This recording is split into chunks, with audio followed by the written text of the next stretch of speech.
Jiwa Korsa. Jiwa Korsa. Jiwa Korsa. Bersama manajer Kopdes paling lucu. Kompetitor terbesarnya berarti Gus Icik ya? Yes, sama Stephen Yong. Stephen Yong? Ada Stephen Yong. Ya. Oh iya, Stephen Yong, Cina. Dia di mana sih? Dia Jember dia. Jember ya? Oh iya. Lang, apa kabar? Baik Bang Ben, sehat selalu aku. Sehat selalu. Gilang Herlambang adalah, buat yang belum tahu, mungkin orang justru lebih tahu kamu dari ini ya? Dari konten Kopdes ya? Iya benar. Padahal dulu sama-sama di Suci 9. 7 besar. Aku 6 besar. 6 besar. Oh iya ya, sampai 7 ya? Besar 6 besar. Lang, selama konten Kopdes, ada nggak sih backlash-nya, serangan baliknya? Nah, serangan baliknya apa nih? Apapun. Ada apa nih penghinaan terhadap pemerintah apa? Ada sih dari suatu lokasi Kopdes di daerah waktu itu Jawa Tengah lah adalah. Dari suatu lokasi? Suatu lokasi. Serangannya seperti apa? Jadi waktu itu pas aku ada di sana, Ya. aku izin tuh sama pegawai yang ada di sana. Ya. Jadi waktu itu aku spill apa? Ini materi sih tapi nggak apa-apa lah ya. Terserah. Jadi waktu itu aku izin, katanya boleh ngonten tapi harus izin Koramil dulu gitu. Izin ke? Koramil dulu. Koramil? Jadi harus izin ke militer dulu? Oke. Nah, nggak untung juga bagiku sih sebenarnya. Jadi aku tuh udah ambil video dulu sebelum izin. Nah, jadi setelah dapat info itu, aku pertimbangin tuh, wah, nggak usah lah ya, pasti ini nggak boleh nih pasti ini. Apa santai aja? Ya. Nah, akhirnya aku pulang lah, balik lagi ke Malang waktu itu. Balik ke Malang. Ya masa harus izin sih gitu. Wah, upload lah video itu Tanpa izin? Tanpa izin. Dan beneran dari pihak sananya nge-WA manajerku. Dan spam pokoknya, ancaman-ancaman gitu bentuknya. Seperti? Wah, dah lah pokoknya lah. Sampai nyangkut nyawa nggak? Kalau kita bicara Kopdes pasti menyangkut. Tapi enggak sampai. Tapi kan sebenarnya yang bikin masalah adalah program ini dari awal sudah dipermasalahkan dari pembangunannya. Dan akhirnya terbukti pas eksekusinya seperti itu. Dan kamu tuh memang rutin nyari-nyari Kopdes kerjaannya nyari karena sampelnya tuh kan aku lihat di berita ada sekitar 83.000 Kopdes tuh ya. Udah 83.000 Kopdes. Anjir. Nah, ini udah jadi? Iya. Udah jadi 83.000 dan akan terus bertambah. Bertambah. Dan anomali nih. Nah, ini kayaknya bisa jadi series panjang nih kalau aku datengin satu-satu gitu. Itu sih. Kemarin aku ngobrol sama Ferry Amsari soal Kopdes tuh ada berapa ribu, kayaknya ada 15 atau 16 ribu titik di hutan. Ada 100 titik di laut. Bukan di laut, di bawahnya Kalimantan tuh apa ya, pulau apa gitu loh. Iya, di laut itu. 11 titik di laut.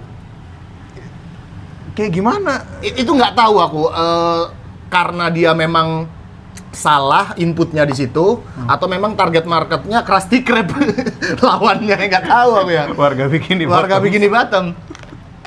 Tapi kayaknya itu salah.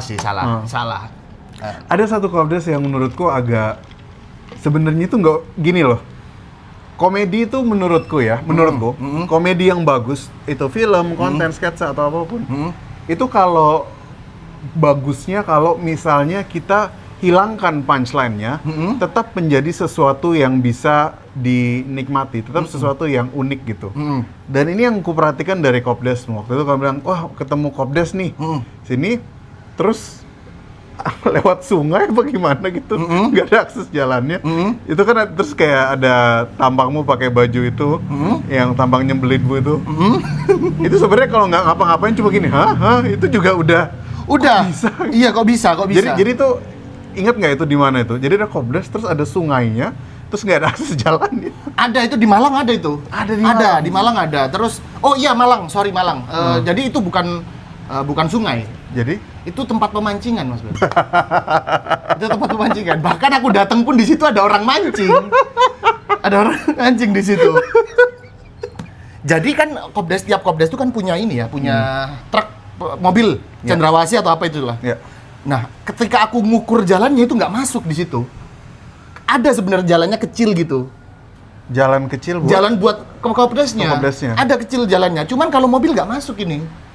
Jadi cara bangunnya gimana berarti?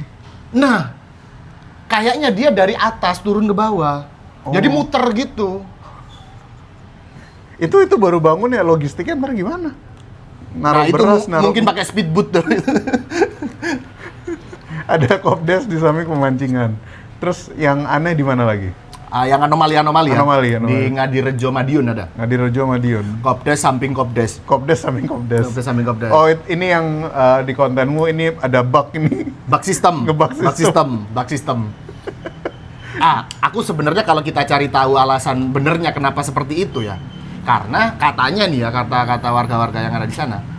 Itu adalah kalau di Jawa tuh ada ini, tanah bengkok namanya. Tanah apa? Bengkok. Bengkok itu adalah tanah yang diberikan ke kepala desa untuk dijadikan tak sawah, lahan jagung dan lain-lain gitu. Nah, di program Kopdes ini tanah itu dibuat itu, makanya seadanya itu gitu loh.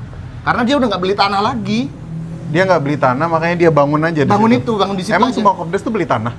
Nah, itu aku kurang tahu ya. Kayaknya enggak, kayaknya ya. Semoga aku salah teman-teman, kayaknya enggak. Tapi memang pakai tanah kepala desa itu. Ya, tapi nggak sebelah-sebelahan juga dong. Nah, karena itu perbatasan desa. Itu makanya dia sebelah-sebelahan gitu. Kayak misalnya Indomaret sama Alfamart, sebelah-sebelahan. Itu masih masuk akal Masuk akal, sebenarnya. beda brand. Brand dan ada brand di Indomaret yang lebih mahal, ada brand yang lebih mahal di Alfamart. Jadi orang bisa nentuin, milih Iya, yang mana. Terus kalau udah sebelah, Ya di sini nggak ada, di sini nggak ada. kalau aku lihat dari kontennya Rindra, Kementerian Ke-8, dia ada satu waktu ke Kopdes, tokennya habis. Iya, diisi. Diisiin 50.000 gitu. Ada nggak Kopdes yang udah beroperasi, yang udah dikunjungi? Aku nggak tahu beroperasi atau nggak. Kemarin terakhir aku ke Blok M Kopdes Blok M. di Melawai. Berarti bukan Kopdes dong, koperasi doang. Koperasi kelurahan. Koperasi kelurahan. Ya konsepnya sama, tapi dia di ruko gitu. Bukan di dalam mall Blok M. Di depannya Aldis Burger pokoknya. Depannya Aldis Burger. Jadi di bawah gitu Mas Ben, ruko-ruko. Oh, masuk gitu. ke bawah. Oh iya. Gitu. Nah, aku lihat di berita dia tuh udah buka selama 6 bulan tuh keuntungannya 78.000. Iya. 78.000. Kemarin aku ngonten di sana. Oh, itu beneran tuh 78.000. Iya, 78.000 aku ngonten di sana. Ini sebagai negarawan aku tuh ini ingin punya sumbangsi, aku tambahin 22.000. Kamu beli apa? Nggak ada, soalnya Kopdesnya nutup, aku kasih 22.000 di dalam. Jadi 100.000 udah profitnya. Duit Soros berarti. Iya, duit Soros. Repot dia 100.000. Tapi nggak buka itu? Kemarin nggak.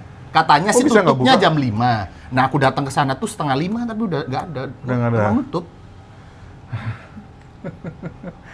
Itu yang terakhir, yang berarti yang terakhir berarti Blok M. Blok M terakhir Blok M. Sebelum-sebelumnya ada yang udah operasional belum? Ada Yang operasional sebenarnya di daerah mana ya, itu Jawa Tengah ada tuh.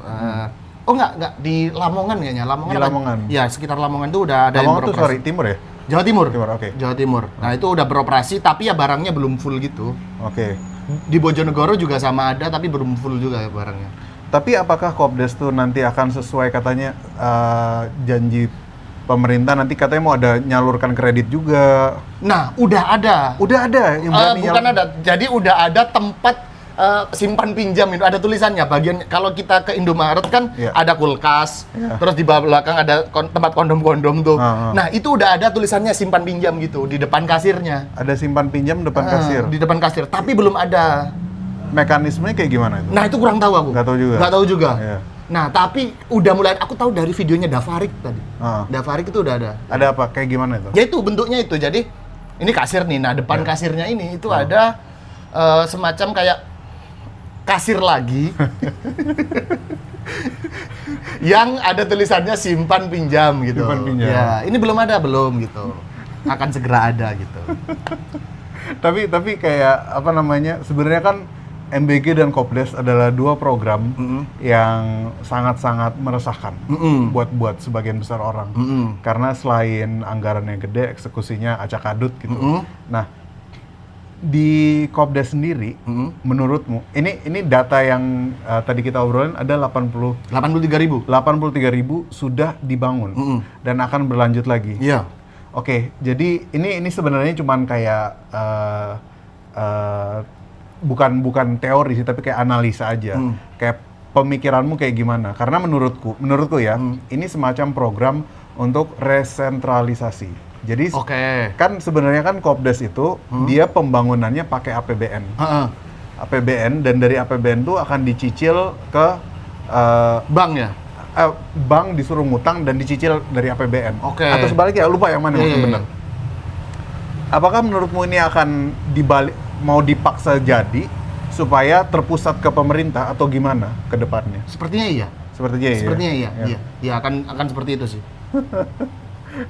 Tapi kayak asal muasal idemu bikin konten kayak gitu, itu karena kebanyakan anomalinya atau ketemu ini angle menarik nih untuk Kopdes? Enggak, aku tuh sebenarnya background story-nya kenapa pakai bikin konten itu, aku tuh mau ngejob ke daerah Malang Selatan kan. Mau ngejob.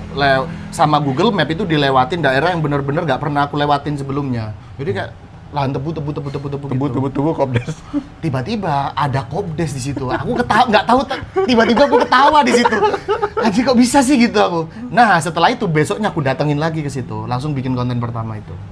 Karena kan dasarnya orang bikin konten itu memang semuanya tuh mulainya kayak gitu.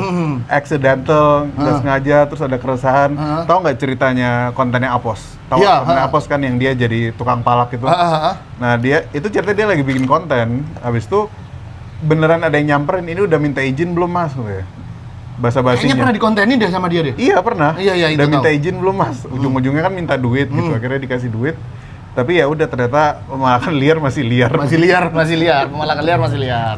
Tapi gini Lang, kan kontenmu juga lumayan konsisten lah dengan IP-nya, angle-nya, analisa komedinya. Misalnya orang mau bikin konten nih tentang keresahan, karena kan salah satu hal yang bikin kemarin aku ngobrol sama Cing Abdul juga, dia analisa kenapa Mumin bisa juara karena concernnya itu keresahan Indonesia banget, guru dan pemerintah. Dan kayaknya itu memang sesuatu yang lagi keresahan bersama untuk sama konten kreator. Halo, aman. Ya, thank you ya udah datang. Untuk keresahan bersama pemerintah gitu. Buat orang yang mau mulai ngonten, apa ide dan usul dari seorang Gilang? Usul untuk membuat video apa seperti itu, atau proses kreatifnya atau dan lain-lain? Iya, apapun. Mereka ada keresahan sama sesuatu terus mereka mau menyampaikan. Upload aja yang penting. Upload aja, habis itu nanti pelan-pelan diperbaiki. Karena pertama orang tuh ketakutannya tuh buat ngupload itu dah. Iya. Karena kan, aduh ini menarik gak sih? Karena kita nggak tahu outputnya akan gimana gitu. Jadi kebanyakan mikir ya? Kebanyakan mikir. Iya. Nah, sembari kita upload, kita pelajari apa salahnya, apa kurangnya gitu sih. Oke, terima kasih Gilang Herlambang. Iya kan, kita siap-siap mau open mic. Open mic! Ya, mantap.